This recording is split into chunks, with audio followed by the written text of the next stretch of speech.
A vida é assim mesmo. É difícil escapar do cárcere quando nós mesmos nos aprisionamos em corações fechados. A única forma de se libertar é pelo íntimo, ter a clareza de que somos uma espécie incompleta e de que todo semelhante que nos circunda também é. Assim é a vida humana, incompleta e em direção ao desconhecido. Por isso a necessidade de ilusões, delírios, invenções, tecnologias, pensamentos e intervenções. Algo que nos faça crer que a falta de fato não nos falta tanto assim e que o músculo cardíaco em alguém, em algum instante, se cansa. Vivemos procurando estabilidades que são instáveis, sem nos dar por conta disso. Para tanto, é necessário criar meios, criar vínculos, criar deuses, criar bandeiras, criar nações, estados, filhos, para que esse vazio não transborde no inconcebível de nossas vidas e recaia no caos absoluto. Assim vivemos, de meio em meio termo, sobrevivendo, nunca por inteiros, afinal, viver nos leva à morte. Por isso é que um bicho sabe morrer, coisa que um humano jamais saberá, embora todos morrerão. Por isso um bicho sabe se relacionar, se reproduzir, sem culpa. Um humano não sabe, precisa de carnavais e caravanas para isso. Precisa do apoio, da referência, do referendo. Mas que fardo pesado esse de nascermos humanos. Tremenda irresponsabilidade a nossa, advinda dessa qualidade neocortical. Todavia, nascemos cheios de choro, prematuros, sem culpas e sem medos. Aos poucos conhecemos o bicho-papão, o boi da cara preta, o gigante adamastor e o cabo da boa esperança.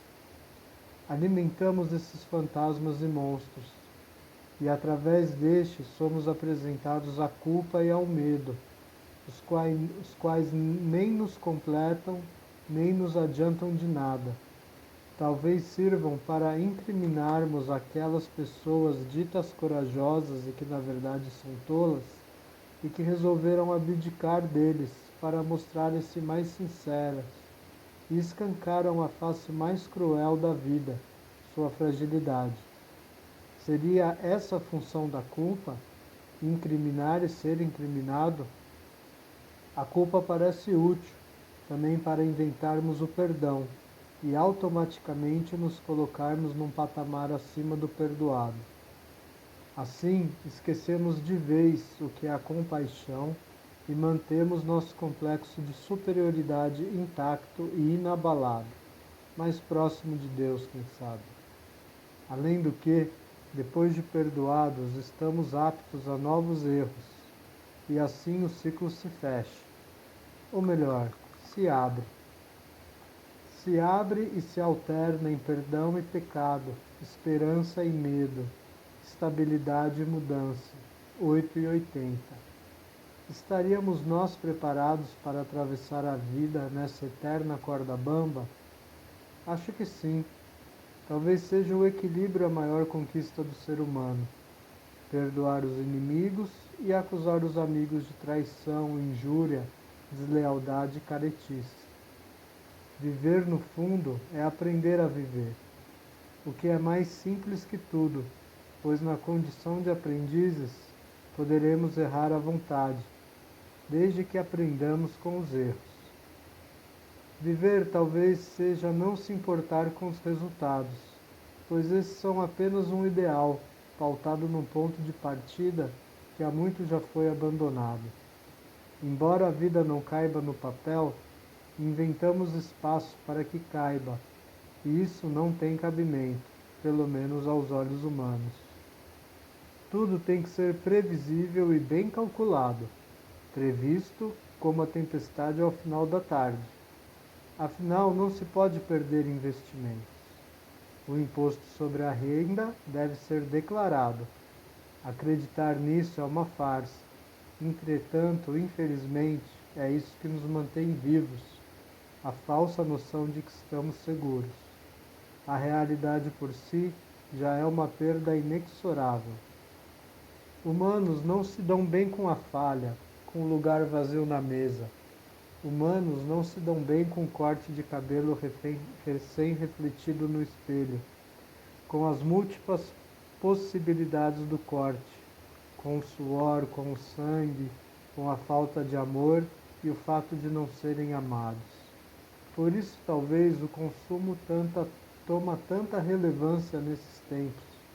A gasolina precisa de escolta policial, a indústria farmacêutica de receita retida, e o crime organizado está rico. A bolsa subiu, o dólar caiu, isso é ótimo para a economia. Assim, muitos se esquecem que são carentes e se distraem com números e imagens com a esperança de virarem youtubers.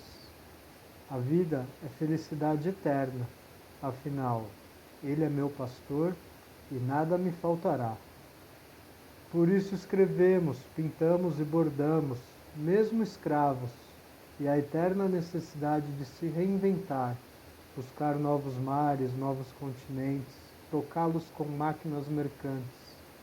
Catequizamos, esvaziamos, domamos, domesticamos, principalmente aqueles que representam nossos mais devotos demônios.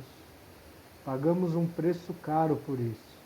Um preço cujo valor não pode ser quantificado em cifras monetárias, talvez em joules, calorias ou watts. Sinceramente, acho que nem isso. Pagamos o preço de mantermos nossos corações fechados e incolores. Afinal, códigos de barras não têm cores. Essa destruição estaria presente em nosso locus gênicus? Seria talvez um telômero ainda não descoberto ou inventado?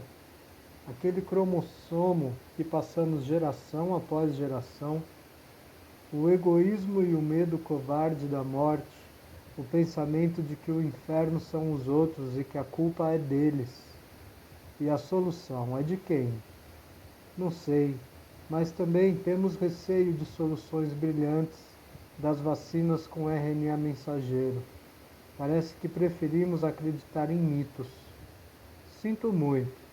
Poderíamos compartilhar outros valores, na verdade, que não são nossos, não têm dono e não têm preço. Parece necessária a descoberta de novos algoritmos, novos cálculos em que as contas não fechem e os resultados batam. Só vale lembrar que o humano não é exato, não existe caminho em linha reta.